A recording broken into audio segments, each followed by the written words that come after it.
ബഹിരാകാശത്തേക്ക് ഇന്ത്യക്കാരൻ ശുഭാംശു ശുക്ലയ്ക്കൊപ്പം പറന്നുയർന്ന ഉമ നെൽവിത്ത് പിറന്നത് കുട്ടനാട്ടിൽ മങ്കൊമ്പ് നെല്ല് ഗവേഷണ കേന്ദ്രത്തിൽ നിന്ന് 3 പതിറ്റാണ്ട് മുൻപ് പിറവിയെടുത്തതാണ് ഉമ.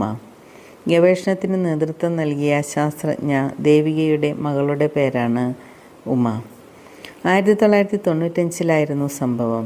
പുതിയ വിത്ത് വികസിപ്പിക്കുമ്പോൾ അതിന് പേരിടാനുള്ള അവകാശം പിന്നിൽ പ്രവർത്തിക്കുന്ന ശാസ്ത്രജ്ഞർക്കാണ്. കർഷകർക്ക് പറയാൻ എളുപ്പമുള്ളതാകണം എന്ന കാരണത്താലാണ് ഉമ എന്ന പേര് സ്വീകരിച്ചത്. അത് മകളുടെ പേരായത് യാദൃച്ഛികം.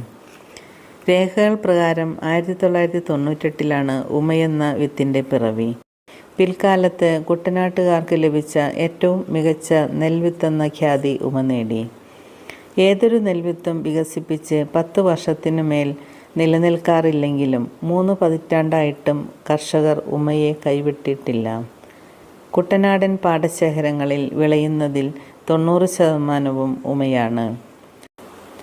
ഉമയുടെ സവിശേഷത: കുറിയ ഇനമായ പവിഴത്തിൻ്റെയും ഓരുവെള്ളത്തെ പ്രതിരോധിക്കാൻ ശേഷിയുള്ള പൊക്കാളിയുടെയും സങ്കരമാണിത്.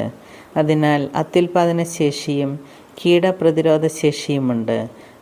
ഇന്ത്യക്കായി ചരിത്രം സൃഷ്ടിച്ചതിന് ശേഷം പേടകത്തിലിരുന്ന് സംസാരിക്കുന്ന ശുഭാംശു ജോയ് എന്ന് പേരിട്ട ഒരു കുഞ്ഞൻ പാവയെ പുറത്തെടുത്തു. വെള്ളയിൽ മഞ്ഞ കൊക്കുകളുള്ള താറാവിൻ്റെ പാവയായിരുന്നു അത്. ബഹിരാകാശ ദൗത്യത്തിനിടെ ഗുരുത്വാകർഷണം ഇല്ലാതാകുന്നത് കാണിക്കാനാണ് ഇത്തരം മൃദുവായ കളിപ്പാവകളെ കൊണ്ടുപോകുന്നത്. 1961 യൂറി ഗഗാറിൻ്റെ ദൗത്യത്തിൽ നിന്നാണ് ഈ ആശയത്തിൻ്റെ തുടക്കം. എന്നാൽ ആക്സിയം 4 ദൗത്യത്തിൽ ജോയ് ഗ്രാവിറ്റി ഇൻഡിക്കേറ്റർ എന്നതിലുപരി അറിവിൻ്റെ പ്രതീകമാണെന്ന് ശുഭാംശു പറഞ്ഞു.